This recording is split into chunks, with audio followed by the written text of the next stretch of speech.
Hello, welcome back. So, if you wish to see a tutorial of how I made this Nightmare Before Christmas cake, then you're in the right spot. But if you want to see a time lapse, go ahead and click on the pop-up box right above, and that'll show you just a quick rundown of how I made it. But for the rest of you, let's get started.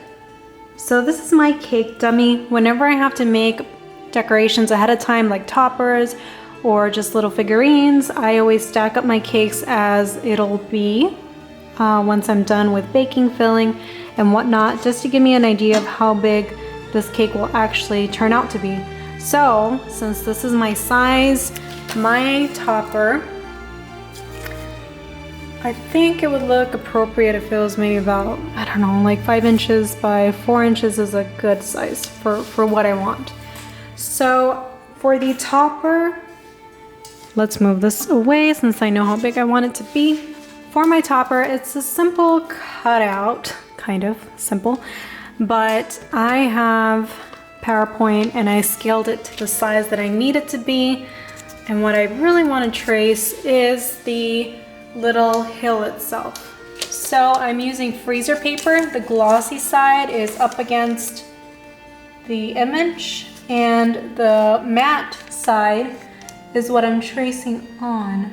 And I am also using an edible food marker, but essentially this will be my template. The circle, I'm not exactly doing that perfectly because I found out the diameter is the same size as this glass teacup that I have. So again, if you can find anything in your kitchen that's a perfect diameter for any circular shapes, cups, mugs, teacups, sprinkle tops, then go ahead and go crazy.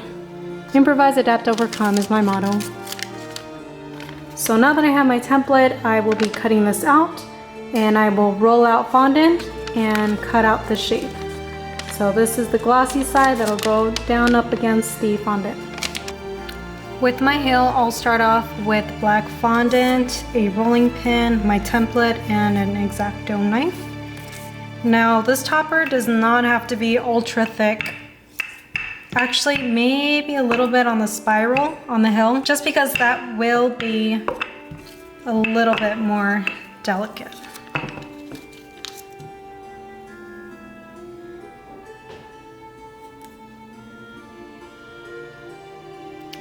And I will air dry this out before I actually lap everything together as far as the moon and the hill goes.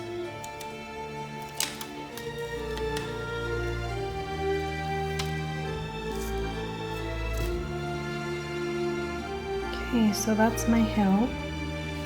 And I'll be using this cooling rack so that it air dries on both sides.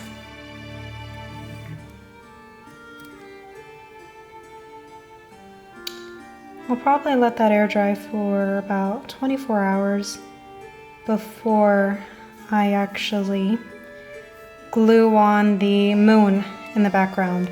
If I actually glue the hill onto the moon right now before it completely air dries, this will not hold its shape, and then you'll be able to see like this, you'll be able to see the edges of the moon underneath it. So definitely recommend that you think about these things ahead of time on what needs to air dry before you put everything together, because those little details will stand out, trust me. So for my bright moon, I'll be using this yellow fondant. And this will probably be the easiest step in this whole process, is just cutting out a circle. And I'll just tuck in my edges here because I have this messy edge from where the fondant tears away from the cup.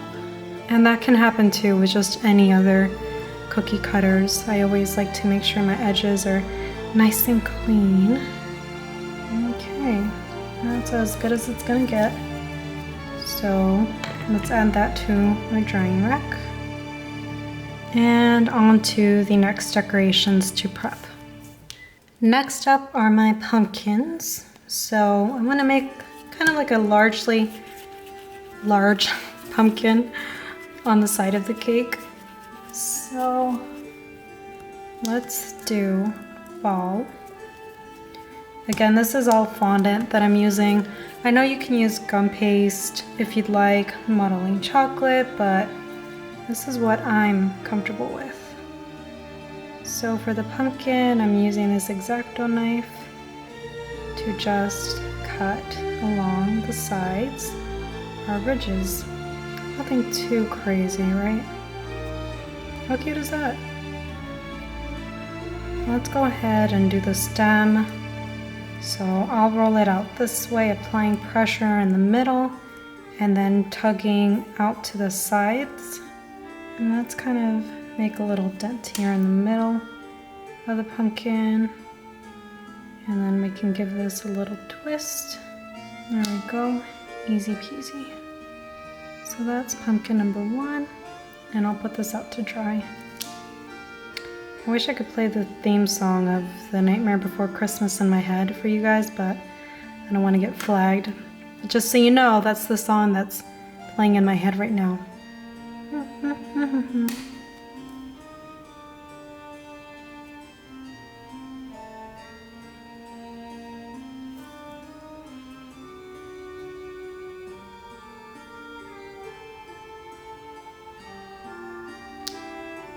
Pumpkin number 2. Ta-da! And I think that's it for all of the prep work we could do ahead of time. Alright, so these toppers have hardened sufficiently enough for me to be able to overlap them. So I'm just going to grab a little bit of fondant, and I did wet it a bit with water, and that will act as our glue. So let me find the right position that I want, and I think that looks pretty good. Now the next thing is I want to place toothpicks behind here, since the toothpicks will be what will hold up this topper on top of our cake. So let's flip this around. I'm probably gonna add some support because I could feel the moon, or this, yeah, moon wanting to trip. Okay, so I propped it up with a napkin, and that's enough. This is just temporarily. Meanwhile, we apply the fondant and toothpicks, or popsicle sticks, behind it. So I rolled out a thin piece of fondant. Okay, so for my little strip, again, I'm just gonna add some water and place that there. And there we go, easy peasy. Onto the second toothpick. Actually, I wanna make sure this is straight. Make sure your popsicle sticks aren't slanted. Let's move on to popsicle number 2, which can go there. So whenever you put popsicle sticks behind your toppers like this, I recommend you definitely do this the day before at the very least, just because you need these to harden. You can't just prop this on top of the cake and hope it stays, because these pieces need to definitely dry out and be stiff. So let me just flip this over and we'll let that dry overnight. So I left the boring bit out, but if you guys find it helpful whenever you see me stack, fill, and ice the cakes, let me know. I just felt like maybe it was a little bit repetitive for me to do it for every video, but if you don't mind it, then please comment below and let me know. But I have 3 8-inch layer chocolate cakes with an Oreo filling. So that's what I'm going to be working with, and that's what I'm going to cover up next with purple fondant.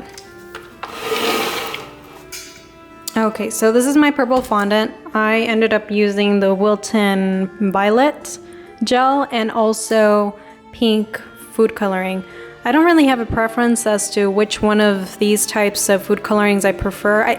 Recently, I think I like this a little bit more, and I find it at a very good price at my local cake shop, and I will include their website link below, just because they have a great selection of cake products, and they're super friendly, and it looks like they have an online shop available, but if you're in Arizona, then I would suggest you stop in if you haven't yet to check them out.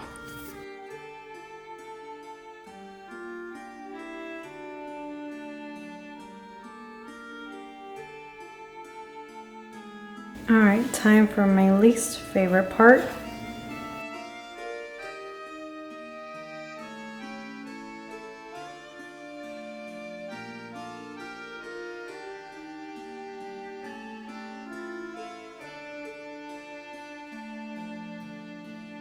Okay, so that's our covered cake. Now let's get on to the fun part where we start decorating and add our topper and all that good stuff. So I'm gonna use some of this Skellington color mist spray to add a little extra something something to the top of the cake. I think it'll be fun, and we'll see what that looks like. Okay, so I think it was actually me that was spraying too far away from the cake. So meanwhile this situation dries, let's go ahead and do some piping. I want to do like this whimsical fence that you would see like in, I don't remember if it's in the movie itself, but like, you know what I'm talking about, the whimsical creepy fences along a cemetery. So let's do that, and I'll be using I used chocolate icing and then I dyed it black. There's no tip, just because again I want like a whimsy lines. I don't want it to be super straight, you know how the Tim Burton style. So let's pipe a fence along the bottom. So with this flat part first, I'll do the main post like that. Whoa, that looks kind of cool. And I don't want them to be perfectly straight either. So like that, and then the in-betweens I'll move the tip vertically. Let's see if that makes a difference. Yeah, they come out thinner if you hold it vertically.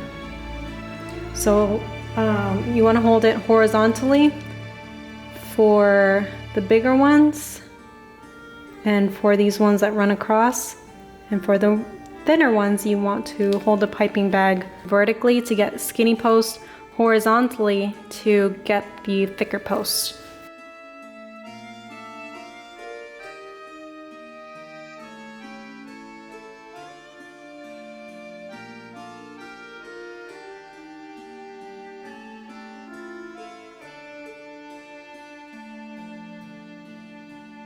Just to add a little touch of contrast, I'm going to add some highlight by adding icing. I'm not sure if this is going to work, but it's worth a shot just to see what it looks like.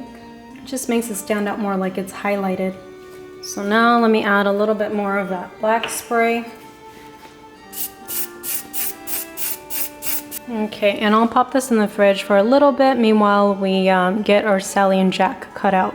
Next, what I have is the print image that I have of Jack and Sally. Now there's two types of edible papers that you can purchase. This is the wafer paper. So wafer is made out of, I don't know what it's made out of exactly, but it's very transparent. The colors aren't as bright. Now you want to keep both of these types of icing papers packed away. I like using wafer paper for like my practice tests for my edible printer. It's just the kind of paper that I use to whenever I need to print and make sure that I'm good on all inks and all the cartridges.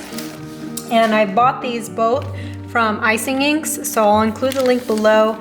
And the next type of edible paper is called frosted.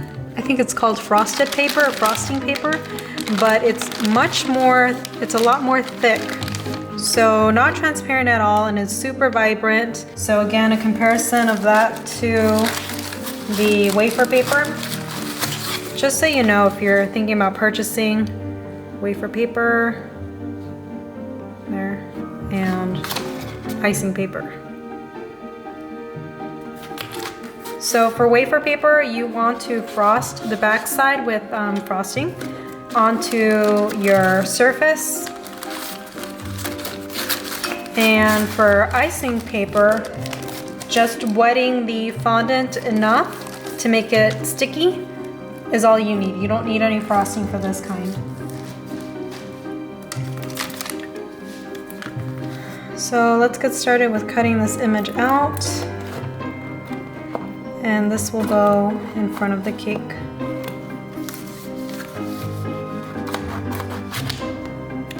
So whenever my printer does go out, or before I even had an edible printer, which again I purchased also for my singings, I used to hand draw everything.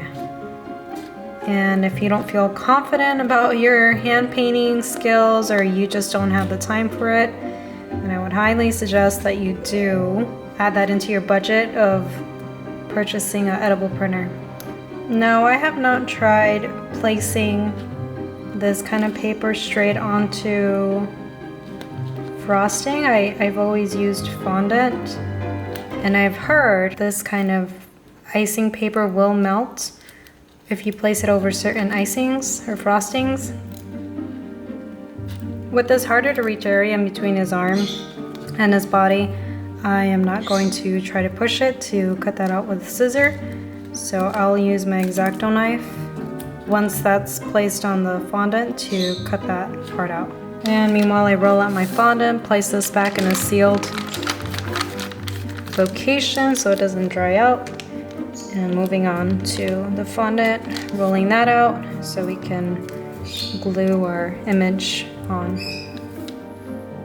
Okay, so that's my fondant rolled out, and I'm gonna make it sticky by adding a little bit of water. And I don't want this to be too thin because I do want the image to really pop out, have some dimension to it. Oh, make sure you remove the clear side behind it.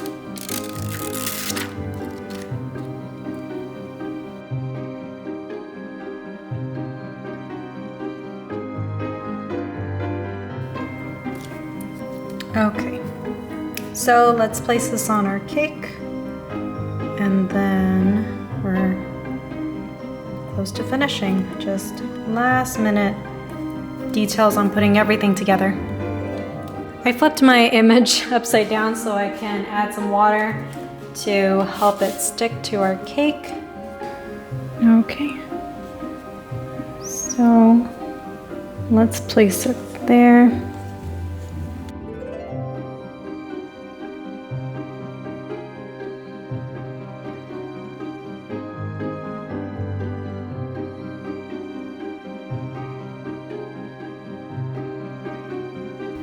And even though I knew I was going to cover it up, I'm happy that I ended up piping all around because it just adds that other dimension at the end with having those little peekaboos. So next, let's add our topper. Okay, so for our topper, we have that here. Let's slowly ease that in. So,